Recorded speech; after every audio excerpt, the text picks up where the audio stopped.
Mon premier job que j'ai eu, je travaillais en foyer fermé avec des ados. Et pour moi, c'était horrible. D'accord. Le début, c'était la catastrophe. Je me forme en criminologie, je peux pas. C'est impossible, je suis pas faite pour ça. Il faut me mettre... Enfin, moi, j'ai grandi à la montagne, tu vois. Donc, je me disais, mais moi, je retourne, je me mets avec les chèvres, les trucs. Je fais autre chose. La criminologie, c'est mort. Ouais. Et quelqu'un m'a dit, ah ouais, mais c'est trop bien. Du coup, maintenant, tu travailles dans le domaine de la criminologie. Qu'est-ce que tu fais ? Et je lui ai répondu comme ça, oui, bah voilà, je travaille dans une association qui s'occupe de ça. Et il était là, ah ok. Bonjour Naomi. Hello. Bienvenue dans cet épisode de podcast de Pibas Club. Je suis vraiment ravie de t'accueillir aujourd'hui. Je suis ravie d'être là, merci. Merci beaucoup. T'es quand même multicasquette, t'es photographe. J'ai vu que tu étais pompière. J'ai commencé à m'engager en début d'année en tant que sapeur-pompier volontaire. Ok, donc en fait on aurait plein de possibilités de conversation à avoir ensemble, mais c'est vrai que je trouvais hyper intéressant de parler de ton aspect de vie professionnelle, puisque tu es criminologue. Oui, c'est ça. Et puis, je te l'ai dit, mais moi, c'est vrai que... Alors, je vois ce que c'est la criminologie, mais je pense que j'ai plein de... une imagerie qui n'est pas forcément ce qu'est la criminologie dans les faits, dans la réalité, dans la pratique du métier de criminologue. Ouais. Donc, je trouvais hyper intéressant de parler de ça aujourd'hui avec toi. Allons-y. Est-ce que, quand même, tu souhaites te présenter avec tes propres mots ? Peut-être que tu ne te serais pas présentée comme moi, je te présente. Du coup, je m'appelle Naomi, j'ai 29 ans. De formation, je suis criminologue. Et sinon, je fais plein d'autres trucs, dont justement ce que tu as mentionné, photographe. Et puis, depuis peu, je suis sapeur-pompier volontaire. Voilà. Toujours recrue, mais c'est assez long, la formation. Ah, ok. Mais je suis... Le chemin suit son cours. Voilà, j'y suis. En tout cas, il y a une chose qui me marque, c'est que tu es tournée vers les autres, de par ces 3 disciplines dans tous les cas. Mais bon, on pourra en reparler plus tard. Donc, toi, tu es criminologue. Est-ce que tu pourrais nous expliquer en quelques mots en quoi ça consiste ? Tu dis de manière générale être criminologue ou dans mon emploi actuel ? Parce que ça Alors, parlons déjà en général. Moi, de ce que j'ai lu, de ce que j'ai vu, de ce que je sais, je vois la criminologie comme l'étude des faits criminels. Ouais. Ce qui est très vaste et très flou et très large, mais c'est comme ça que je le conçois. Et puis, je vous vois un peu comme... vous êtes des scientifiques, en fait, qui vont analyser les facteurs qui font qu'on arrive à faire un crime. C'est ça. Ok, yes. T'as un bout, bien sûr. En fait, la criminologie, ce qui est intéressant... ce qui est peut-être correct, c'est que c'est une discipline qui est à l'intersection de plusieurs disciplines. Par exemple, tu vois, moi, de base, donc je suis criminologue de par mon master en criminologie, mais j'ai un background où j'ai fait un bachelor en psychologie. Oui. Après, j'ai des autres connaissances qui ont fait, par exemple, un bachelor en sciences sociales, en sciences politiques, ou encore du droit. Donc, en fait, ça va teinter un peu le prisme par lequel tu vas exercer en tant que criminologue, si je peux dire ça comme ça. Et puis, oui, on s'intéresse aux faits criminels, mais on s'intéresse aussi à comment... Enfin, il y a plusieurs bouts que tu peux prendre. Est-ce que tu travailles avec des victimes ? Est-ce que tu travailles avec des auteurs ? Est-ce que tu travailles au niveau, peut-être, projet, tu vois, de mise en place de politiques, par exemple, de prévention.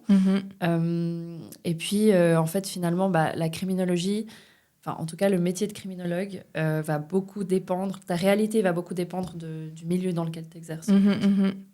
Parce que vu que c'est à l'intersection de plusieurs disciplines, tu peux autant être dans le travail social que dans les métiers, par exemple, de la police, que dans vraiment tout ce qui est prise en charge des auteurs dans les prisons, ou par exemple des centres comme le centre La Vie, où tu vas être dans la prise en charge des victimes d'infractions, par exemple. Je sais pas si ça répond un peu. Ouais, à fond, non, c'est hyper complet. Ouais. Tu peux travailler en fait dans plein de milieux hyper différents au final. Oui, ouais.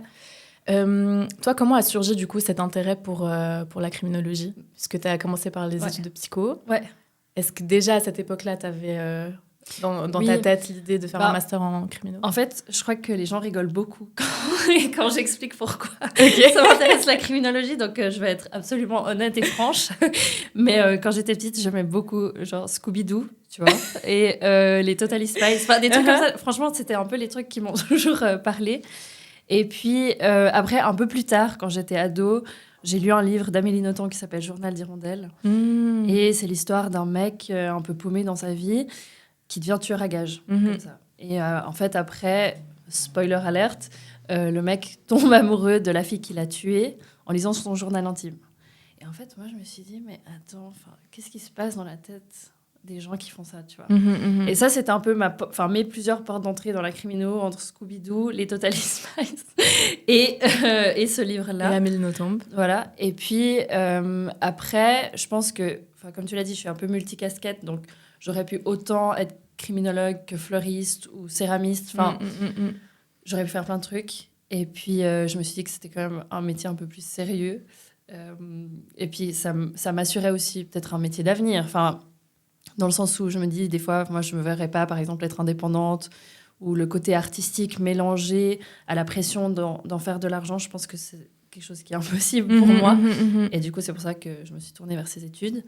Après, le choix... En fait, c'était assez certain que je voulais être criminologue, mais je ne savais pas par quelle porte rentrer. Et de base, ce qui m'intéressait, c'était vraiment la police scientifique. D'accord. Mais j'avais l'impression que ça me... Condamner, c'est un peu fort comme terme, mais ça me mettait dans une case où après c'était difficile de revenir en arrière ou de me réorienter, parce que je pense que la criminologie, c'est un super bon domaine d'exercice et puis c'est un super beau métier, mais je sais pas si tu peux vraiment faire ça toute ta vie. On est aussi dans une société où tu changes beaucoup de métiers le long de ta carrière. Après, j'ai pensé au droit, du coup je suis allée un peu par choix éliminatoire, tu vois, et le droit, je me suis dit, si un jour j'aimerais travailler à l'étranger, je vais être formée en droit suisse, mais après... Voilà. Oui, ça te limite à la Suisse, il me semble. Exact. À moins que tu fasses droit international. Oui, mais bon, après, c'était un peu très... c'était un aspect, je dirais, qui me laissait peu de portes, qui me limitait quand même dans l'exercice de la profession. Et puis après, je me suis dit, psychologie, c'est bien, parce qu'en soi, c'est ce qui m'intéressait un peu de base... Et puis, ce qui m'ouvrait aussi d'autres portes parallèles, donc le travail social ou la réinsertion des personnes détenues, par exemple. Donc, voilà un peu comment mon cerveau a fait le choix de la psycho comme formation. Toi, du moment que tu as été diplômée, comment ça s'est passé, cette période-là ? Est-ce que, je te demande ça parce que j'ai l'impression qu'on est beaucoup de diplômés universitaires à se dire, purée, mais il y a pas mal de branches pour lesquelles c'est compliqué de trouver du travail. Est-ce que c'est le cas pour la criminologie ? Et puis, est-ce que tu savais vers quel sous-domaine de la criminologie te tourner ?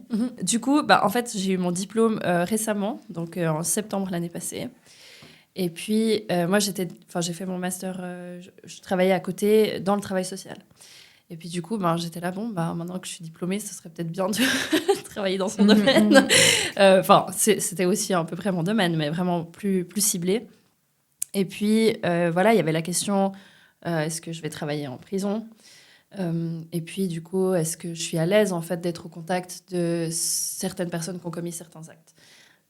Du coup, pour l'histoire, c'est un de mes anciens camarades de criminaux qui m'a dit, mais voilà, est-ce que, par exemple... tu pourrais travailler avec des personnes qui sont condamnées pour des actes pédophiles ou des infractions à caractère sexuel sur des enfants, etc. Et moi, je lui ai dit, mais en fait, je me pose pas ces questions tous les jours. C'est un peu bête parce que voilà, tu te dis, je suis criminologue, bien sûr que je vais être au contact de personnes qui ont transgressé la morale et puis la loi. Mais je ne me pose pas ces questions tous les jours quand je me lève le matin. Du coup, il fallait bien que je prenne le taureau par les cornes et puis que je me dise, OK, maintenant je suis diplômée, j'ai envie de travailler en lien avec ça. Où est-ce que je peux aller ? Où est-ce que je peux trouver des infos ? En lien avec ça, tu dis... un peu les... Dans le social, quoi. Ouais, dans le social et puis dans la crimino, de manière générale, où est-ce qu'elles sont mes limites, en fait ? Parce que vu que j'avais travaillé... dans le travail social, je ne savais pas quelles étaient mes limites en tant que professionnelle, parce qu'on en a tous bien sûr. Dans ce domaine-là. Donc, j'ai cherché des conférences ou des conférences ou bien des tables rondes en fait, en lien avec les personnes potentiellement ou déjà auteurs de violences sexuelles sur les mineurs. Et du coup, je suis tombée sur une conférence, j'y suis allée et je me suis dit, c'est soit je sors de cette conférence et en fait, je me rends compte que je ne peux absolument pas travailler, et ce qui est OK en soi, parce que je pense que, comme j'ai dit, on a toutes et tous nos limites.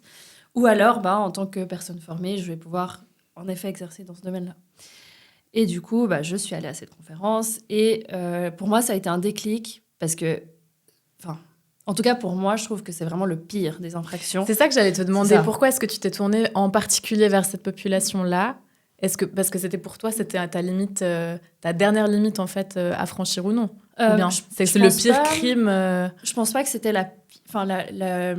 les limites en soi, pour moi, elles étaient un peu floues. Hein, Ok. vu que je travaillais dans le social, alors oui, t'es confronté à certaines violences, mais en tout cas pas pareil, ou du moins tu ne le sais pas. Et puis là, c'était un peu suite aux échanges que j'avais eus avec les personnes que je connais qui ont déjà travaillé en prison et pour qui c'était un challenge. Et parce que, de manière générale, on dit que c'est le pire. Donc, D'accord, ouais. moi, je me suis dit, il faut que j'en ai le cœur net, en fait. Et puis, du coup, j'ai eu ce déclic de me dire, en tant que personne formée pour ça, je préfère avoir un rôle actif dans la prévention de ce domaine-là, en fait. Donc, ça m'a un peu allégé l'esprit parce que je me suis dit, c'est comme si tu es en pleine mer et que là, on te donne une carte et on dit, OK, là, tu peux naviguer, là, tu peux pas. Donc, moi, ça m'a beaucoup soulagée puis ça m'a aidée. Et puis après, j'ai trouvé une place où je suis actuellement, dans une association qui, justement, s'occupe de la prévention de manière générale des violences sexuelles et surtout pour celles commises sur les mineurs. Ouais. Ok.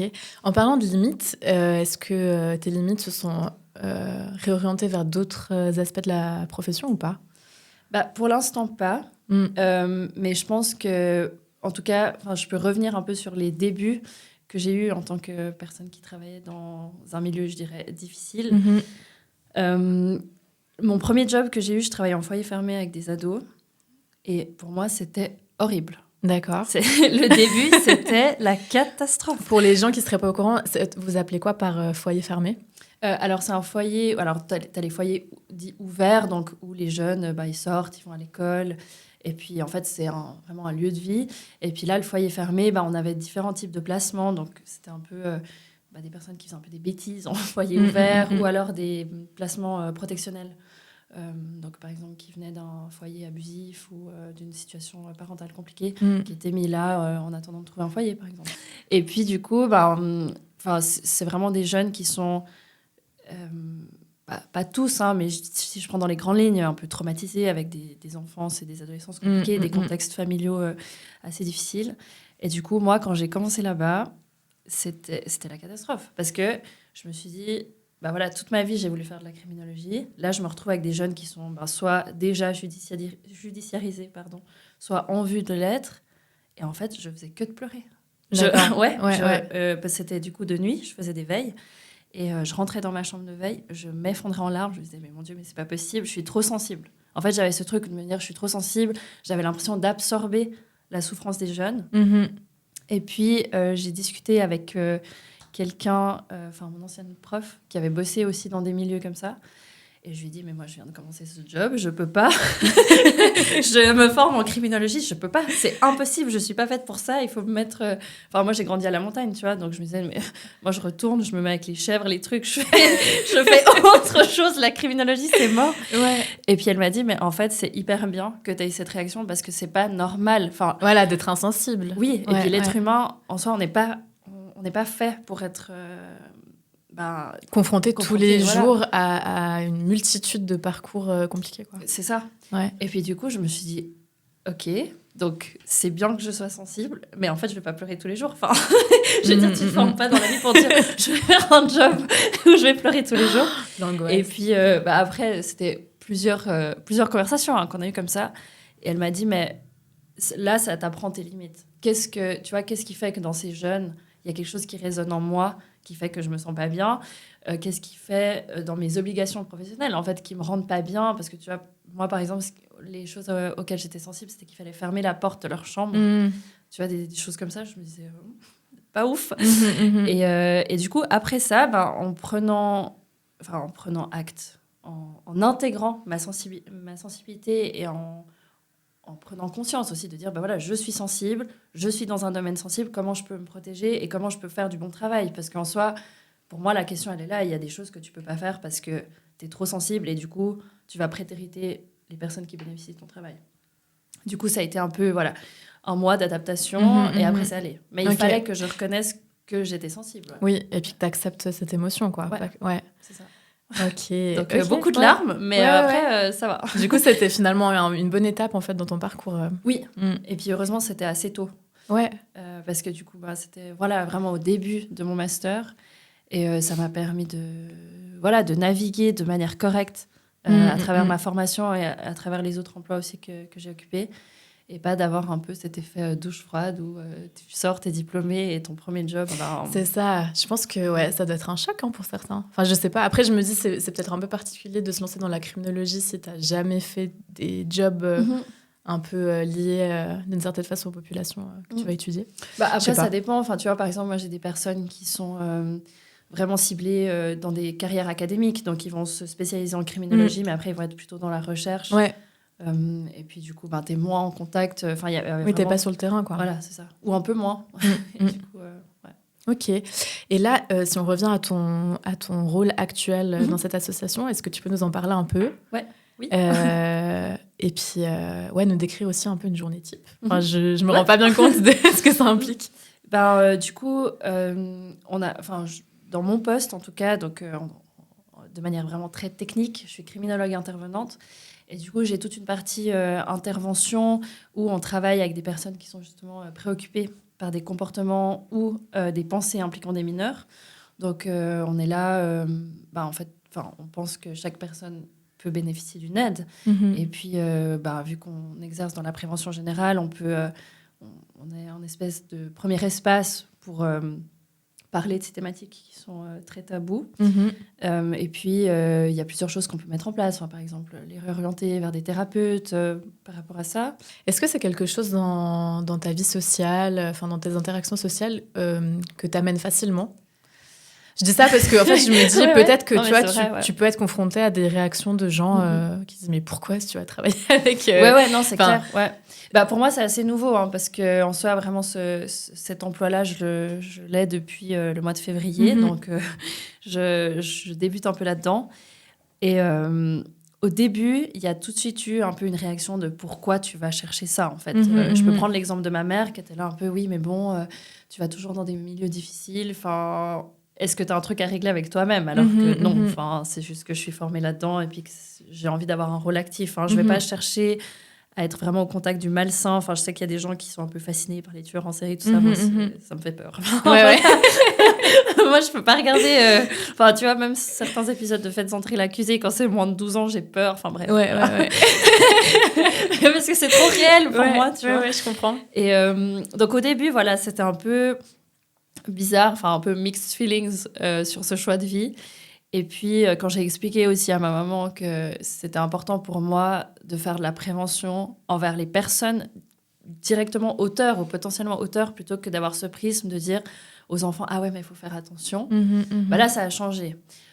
Après, c'est vrai que, en général, c'est assez cool quand tu rencontres des gens ou quand tu es dans un milieu social avec des personnes que tu connais pas. Tout de suite, les gens, ils sont là, ouais, mais t'es criminologue, c'est trop bien. Donc là, oui, il y a quand même 2-3 trucs à déconstruire. Et puis, quand on demande ce que tu fais, c'est vrai que moi, j'essaye toujours de rester assez vague si je connais pas très bien les personnes. Parce que ça... En fait, il y a aussi une partie de moi où j'ai pas envie d'exposer les gens à des récits. Je comprends. Même si, de toute façon, tout est confidentiel. Et puis, je vais pas parler des situations que j'ai au travail en dehors. Mais... voilà, c'est une thématique où c'est une réalité que les gens veulent pas forcément voir non plus. Et je pense que si les personnes ne veulent pas les voir, t'es pas obligé de les exposer à ça. Parce que c'est quand même assez violent. Ouais. Mais potentiellement, ça peut aussi tu vois, toucher quelqu'un, je sais pas, dans son vécu. Enfin, j'en sais rien, tu sais jamais, tu vois, c'est des sujets assez sensibles. Et je pense que, comme pour beaucoup de choses, je pense que si les personnes ne veulent pas s'exposer à ça, il y a des raisons. Et puis, je vais pas rentrer là-dedans, c'est pas mon rôle, c'est pas le but. Après, si les personnes posent des questions et qu'elles sont intéressées, oui. Mais après, je sais pas trop... en tout cas, dans mon cercle privé, vu que j'ai des amis depuis longtemps et puis qu'on est un peu toujours entre nous puis que je suis pas hyper extravertie, je rencontre pas beaucoup de nouvelles personnes, ou j'essaye de pas, en tout cas. Mais du coup, voilà, ça va. Mais par exemple, des personnes que j'ai pas vues depuis longtemps... ça m'est arrivé dans le milieu du rap, justement, avec la photo, et quelqu'un m'a dit « Ah ouais, mais c'est trop bien, du coup, maintenant, tu travailles dans le domaine de la criminologie, qu'est-ce que tu fais ?» Et je lui ai répondu comme ça « Ah oui, voilà, je travaille dans une association qui s'occupe de ça. » Et il était là « Ah ok. » Hyper choqué. Donc là, je me suis dit... Tu vois, c'était quand même un mec solide, tu vois. Oui. Donc je me suis dit, bon, je vais pas... mieux vaut rester vague, ouais. C'est ça. Ok. Ouais. Comment tu combats, toi les biais que tu peux avoir, parce que j'imagine, enfin, on est tous humains, donc forcément, tu vas être confronté à des profils toute la journée. Enfin, j'imagine que, tu vois, t'as quand même parfois des... Mon Dieu, mais pourquoi j'ai le terme en espagnol qui me vient? Ça va pas du tout. Des préjugés, voilà. T'as des préjugés, ou enfin, même pas, parfois, je pense que tu peux avoir aussi des réactions un peu humaines de non, mais là, ça va pas du tout, ou... Ouais. En fait, ça dépend, parce que vu que je débute, je pose un peu mes bouées de sauvetage comme ça, hein, parce que c'est toujours ça quand tu es dans des interventions. Enfin, c'est ce que j'ai eu dans mes jobs précédents. Donc, tu sais jamais vraiment comment les choses vont se passer. Donc, tu essayes d'avoir des bouées auxquelles tu peux te raccrocher en cas de tempête. Je pense qu'il y a aussi beaucoup de ressources qu'on a, en fait, de pouvoir aussi de jamais prendre les appels seuls. Donc, on est toujours à deux. Okay, ouais. De pouvoir aussi en parler. Et puis, on a des supervisions et des intervisions d'équipe. Donc, déjà, ça, c'est un peu une bonne base où tu es sur un bon coussin de sécurité. Et puis, je pense de pouvoir toujours avoir le recul. Enfin, c'est difficile parce que je pense des fois, il y a des choses qui résonnent en nous. Comme ça, j'ai pas d'exemple concret, mais c'est sûr que ça arrive. Et de te dire, là, c'est ma casquette intervenant. Et c'est pas moi, oui, Naomi. c'est pas toi, personnellement. Ouais. Donc ça peut... Enfin voilà, c'est quelque chose des fois à réaliser parce que tu peux aussi te faire prendre dans certaines dynamiques. Par exemple, vu qu'on a des personnes concernées directement, mais on a aussi des proches de personnes qui, par exemple, ont été interpellées ou comme ça. C'est des personnes qui sont vraiment pas bien au téléphone. Et puis comment aussi te dire, je veux pas... Enfin, on a certains outils, il y a des choses qu'on peut mobiliser, mais il y a aussi qu'est-ce que la personne veut en faire. Et tu dois pouvoir sortir de ce truc de toujours trouver des solutions. Enfin, en tout cas, pour moi, c'est ça. Parce que j'ai toujours été un peu... j'ai toujours fonctionné comme ça. Il y a un problème, il y a une solution, et puis voilà. Mais sauf que des fois, il y a un problème, t'amènes une solution, et la personne en face ou la situation fait que la solution n'est pas applicable. Donc, faut pas être tout le temps dans ce sentiment d'impuissance qui peut être parfois ressenti. Ouais. Selon toi, c'est quoi un peu les prérequis pour être criminologue? C'est une bonne question. Ou est-ce qu'il ne faut surtout pas être si tu veux. Il ne faut pas être. En tout cas, je pense qu'il faut être prêt à faire ce master qui est assez exigeant, pour être honnête. Alors moi, Pardon, mais tu as fait un master en droit de la criminologie et de la sécurité, en fait, c'est ça? c'est un master en droit. Dans la faculté du droit. Voilà, exactement. Et du coup, c'est une spécialisation en criminologie et sécurité. Et du coup, en fait, il y a beaucoup de matières différentes. Par exemple, on a beaucoup de méthodes, donc tout ce qui est statistique, méthodologie, c'est assez rigoureux. Et puis, après, le truc, c'est que tu as autant du droit pénal que de la pénologie, que tu peux prendre des options de médecine légale, où tu as des cours sur vraiment la psychopathologie des déviances. Donc, vu que c'est pluridisciplinaire, tu dois être un peu un couteau suisse. Et puis, voilà, c'est ça qui est assez difficile, mais en fait, ça te permet aussi d'avoir c'est une très, très bonne formation. Je trouve que c'est vraiment chouette. Donc, je pense qu'il faut être très rigoureux. Psychorigide, je sais pas. Moi, j'ai pas mal de gens qui me disent que la crimino, c'est pour les gens psychorigides parce que, tu vois, tu dois toujours prendre en considération qu'est-ce que ces statistiques mesurent. Est-ce qu'elles mesurent vraiment ça? Est-ce qu'il n'y a pas des biais? Est-ce qu'en fait, la définition de ça, elle est partout pareille? Ça me rappelle un peu des traumatismes de mon mémoire. Donc voilà, je pense il y a beaucoup de rigueur. Après, pour travailler dans le domaine de la criminologie, je pense qu'il faut vraiment être droit dans tes bottes, dans le sens où on a tous vécu des trucs cool ou pas cool dans notre vie, et je pense que tu dois vraiment faire face à ça avant de te lancer dans un milieu comme ça. Parce que c'est forcément, même s'il n'y a pas forcément des choses qui te sont arrivées de la même manière que les situations que tu vas rencontrer dans ton job, je pense que ça peut être assez déstabilisant. Et puis voilà, il faut quand même pas mal d'agilité pour pouvoir naviguer à travers ça et savoir en fait quelles sont tes valeurs profondes et pourquoi tu fais ce job. Et donc je dirais des valeurs ancrées, beaucoup de rigueur. Et puis, comme j'ai dit avant, une bonne hygiène de vie à côté. Et quand je dis bonne hygiène de vie, je pense que oui, il y a faire du sport, manger des légumes, ça c'est clair. Mais aussi avoir l'espace pour te ressourcer, par exemple, au niveau relationnel, tu vois, avec tes potes. Et faire attention que ton job prenne pas trop de place dans ta vie. Ce qui peut être compliqué, hein. Par exemple, tu vois, si tu es dans les métiers de la police, c'est des horaires qui font que forcément, jour, nuit, tu peux être appelé un peu n'importe quand. Donc ça peut être difficile. Et je crois que c'est tout comme prérequis. Je dirais franchement, la sensibilité, oui. Ouais. Parce que je pense que tu as deux extrêmes. Tu as les personnes sensibles comme moi où tu es obligé de faire avec parce que tu es hyper sensible. Et puis que voilà, tu le sais. Donc c'est là. Et de l'autre côté, moi j'avais peur d'être cette personne, d'avoir un peu une carapace comme ça, tu sais. Ouais. Et d'exercer dans le métier de la criminologie. Et à 40 ans, en fait, avoir un peu tu sais, le voile que tu t'es mis sur la face qui se lève. Et tu es là, mais en fait, je suis confrontée à l'horrible toute la journée et faire une crise existentielle. Ok. Donc je pense de pouvoir aussi mettre en place des choses pour pas accumuler des situations que tu peux rencontrer. Ouais. Je reviens juste sur un truc que tu as dit. Donc, il faut se méfier des statistiques. Ouais. Est-ce que tu peux nous expliquer pourquoi ? Déjà, je pense que souvent, les statistiques qui sont présentées, je dirais, qui touchent un peu à la thématique de la criminologie, c'est souvent politique. Enfin, en général... En vrai, on peut dire un peu ce qu'on veut avec des stats, non ?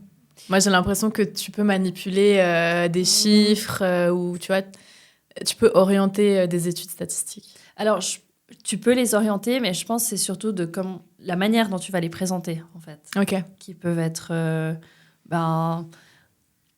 interprétés d'une telle ou telle manière. Et puis, souvent, ça peut être des enjeux politiques, parce qu'en soi, la criminologie, c'est quand même politique.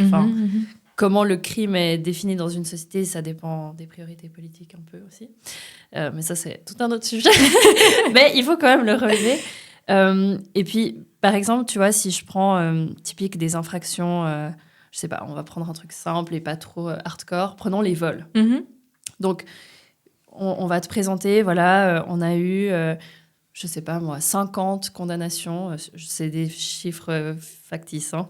50 condamnations pour vol à Lausanne dans les 6 derniers mois. Mais la question, c'est, OK, il y a 50 personnes qui ont été condamnées pour vol à Lausanne, mais ça, c'est le chiffre des condamnations. Donc, en fait, qu'est-ce que ça veut dire ? Est-ce qu'il y a aussi des personnes peut-être qui ont été amenées au tribunal ? Il y en a peut-être 70, mais qui n'ont pas été condamnées. Donc, du coup, tu perds déjà 20 personnes. Et puis, encore avant, combien de vols ont été reportés à la police ? Tu vois, il y en a peut-être 200. Et du coup, finalement, tu vois, ça prend la forme un peu d'un... Enfin, nous, on appelle ça l'entonnoir pénal. Donc, où c'est le plus large, c'est ce qui est reporté par la police. Ensuite, tu as ce qui est amené devant les tribunaux. Et tu as finalement les condamnations. Et vraiment, ça fait des couches comme ça, où en fait, tu n'as pas forcément la même chose que tu as au début qui ressort à la fin. Et aussi, il y a plein de crimes qui ne sont pas reportés. On appelle ça le chiffre noir du crime. Ok. Par exemple, je ne sais pas, tu vois, là, je sors, je me fais voler mon téléphone, je ne vais pas forcément aller porter plainte à la police. Donc, il y a un peu tout ça qui est à prendre en compte aussi. Donc, ça, c'est vraiment, je dirais, dans la manière... Enfin, quelle statistique tu vas prendre. Et puis, après, il y a une question aussi de pourcentage, tu vois, et de contexte. Ça peut beaucoup changer, tu vois. Est-ce que tu prends la criminalité chez les hommes ou chez les femmes, mais ça doit être spécifié. Ou, par exemple, si tu as tout ce qui est les proportions. Donc, est-ce que c'est, par exemple, le nombre de vols sur 1 sur 100 habitants ou 1 sur 100 000, tu vois, ça peut dépendre aussi de comment tu choisis de présenter les choses. Et je pense qu'il faut toujours faire attention aux sources. Après, en Suisse, souvent, ce qui est présenté, ça relève de l'Office fédéral de la statistique, où tout est expliqué, tout est bien propre, bien rangé. Donc, en général, c'est assez accessible aussi. Oui. Voilà. Ouais. Ok, trop intéressant. Merci beaucoup, en tout cas. Moi, ça m'éclaire aussi sur des pistes de réflexion. Si jamais tu as envie d'explications sur un point, j'adore les statistiques, donc tu peux toujours... je t'écrirai. On l'a mentionné au tout début de l'épisode, mais donc toi, tu es aussi photographe. Et j'ai l'impression que tu as photographié plein de rappeurs. Oui. Booba, j'ai vu qui ? Chien Bleu de Genève. Oui. Que j'ai écouté et que j'aime trop là en ce moment. J'aime trop. J'ai été aussi dans un de ses clips en tant que modèle. Ah, c'est vrai ? J'ai fait les deux, ouais. Okay. Mais j'aime beaucoup sa musique. Je le connaissais pas et maintenant que je travaille au Paléo, il est dans le programme de cette année. Et gros coup de cœur pour lui. Ouais, il est trop fort. Chien Bleu, bravo. Grave. Qui d'autre? Jossman. Enfin bref, Ouais. voilà. Donc là, du coup, c'est vraiment artistique. Enfin, et mon cerveau peut pas s'empêcher, tu vois, de mettre en opposition. Ouais, bien sûr, ouais. Tu vois, comment tu jongles un peu avec ces deux activités? Enfin, je me dis, est-ce que d'un côté, c'est peut-être complémentaire? En fait, je m'étais fait une réflexion un peu... Mais vas-y. Non, où je me disais... Quelles sont tes hypothèses sur mon fonctionnement? Non, mais je me disais, t'es confronté tous les jours à un côté sombre de l'humain, tu vois. Et je me disais, bon, peut-être que par la photo, t'arrives à embellir l'humain et puis t'as une approche complètement différente, tu vois. Enfin, ça, c'était un peu ma petite supposition. Mais peut-être que ça n'a rien à voir et que c'est juste deux choses complètement différentes. En soi, je me suis jamais fait cette réflexion, donc je vais la faire maintenant, en direct. Mais je pense pas que c'est lié. Après, je trouve ça assez drôle quand même parce que tu vois, moi, j'aime bien lire, j'aime bien vraiment être un peu au point sur les théories criminologiques et tout. Et en vrai de vrai, depuis que j'ai fait mon master, enfin depuis que je l'ai eu, des fois, j'ai de la peine à écouter du rap, tu vois, parce que je suis là, mais tu racontes n'importe quoi. Ouais. Genre, non, mais tu vois, par exemple, au niveau des interpellations, des choses comme ça, je suis là, mais ça se passe pas du tout comme ça. Et du coup, voilà, des fois, c'est un peu technique, mais peut-être que je devrais faire un podcast sur le rap. Grave, par un prisme de criminologique, j'en sais rien. Si quelqu'un a une idée, écrivez-moi. Mais donc ça, voilà, j'ai un peu de la peine avec ce côté-là, contradictoire. Mais sinon, non, je pense pas que c'est lié. Et comme je t'ai dit avant, je pense qu'il y a toute une partie de moi qui a vraiment un côté artistique qui est présent depuis que je suis petite. Enfin, tu vois, mon grand-père, il était relieur, ma mère, elle dessine super bien, ma grand-mère aussi, mon père aussi, il peint, il fait de la musique. Et moi, de base, j'aurais voulu faire quelque chose comme ça, mais je me suis dit, mais c'est pas possible. Enfin, même, des fois, ça m'a effleuré l'esprit dans des soirs de doute. Je me suis dit, ouais, mais tant pis, la crimino, je fais que de la photo. Mais en fait, j'arriverais pas à monétiser quelque chose qui est hyper sincère comme démarche, je pense. Je comprends. Et puis, après, je sais pas, dans le milieu du rap, je pense que c'est différent parce que c'était vraiment photographier des personnes qui m'inspiraient et que j'écoutais et puis qui faisaient dans une certaine mesure partie de mon quotidien. Mais il y a un truc très très beau, c'est que je trouve que quand tu regardes en fait ce que les gens prennent en photo, tu vois ce qu'ils ont peur de perdre. Et puis je pense que moi je suis beaucoup là-dedans. Ouais. Donc voilà, si quelqu'un veut regarder mes photos, vous savez, j'ai peur de perdre. Non mais voilà, je pense que c'est aussi une manière pas raconter sa vie, mais d'un peu incorporer des éléments de ta vie pour après, en fait. C'est ça, ouais.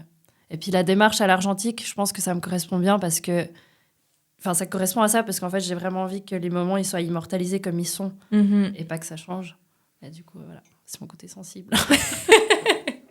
Mais c'est cool, du coup, tu vois, tu déverses cette sensibilité. Bah oui, non, mais il faut, dans ton côté artistique. Ouais. C'est trop cool. Ouais. Bah écoute, merci beaucoup. Ça fait déjà un petit moment qu'on enregistre. Ouais.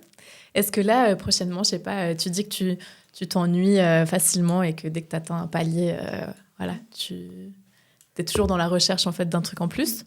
Est-ce que là, tu as des projets à venir, des envies, des rêves qui arrivent, ouais. Ben, je pense que déjà, il faut que j'apprenne à gérer un peu ma phobie du temps libre. Et ça, je pense que c'est un projet... Pour moi, c'est une dinguerie. c'est un projet, en fait, comme ça peut paraître un peu bateau, mais franchement, des fois, je m'organise super mal. Enfin, je suis bien organisée dans mon travail, tout ça, mais au niveau de la gestion de mon énergie, je suis pas très bien disciplinée. Et du coup, je passe de hyperactivité à mort clinique, un peu comme ça. Donc, ça, c'est un de mes projets. Franchement, bien gérer ça, et surtout que là, j'ai un peu des changements dans ma vie professionnelle, donc qui me permettent ça. Donc, autant saisir l'opportunité quand elle est là.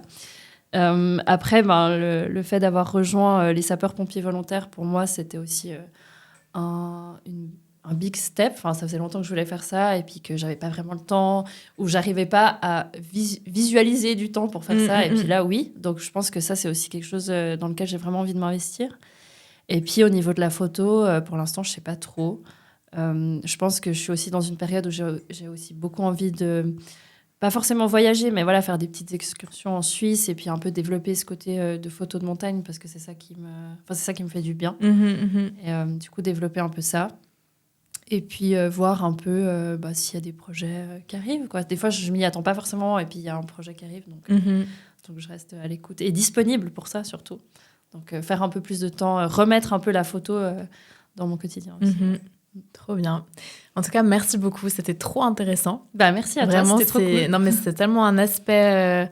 Enfin, c'est un domaine que je connais pas du tout. Et ouais, vraiment, je trouve ça hyper intéressant. Puis je pense que pour les gens qui nous écoutent aussi, tu vois, ça va faire germer des pistes de réflexion. Donc, trop, trop cool. Oui, avec plaisir. Merci beaucoup. Merci à toi.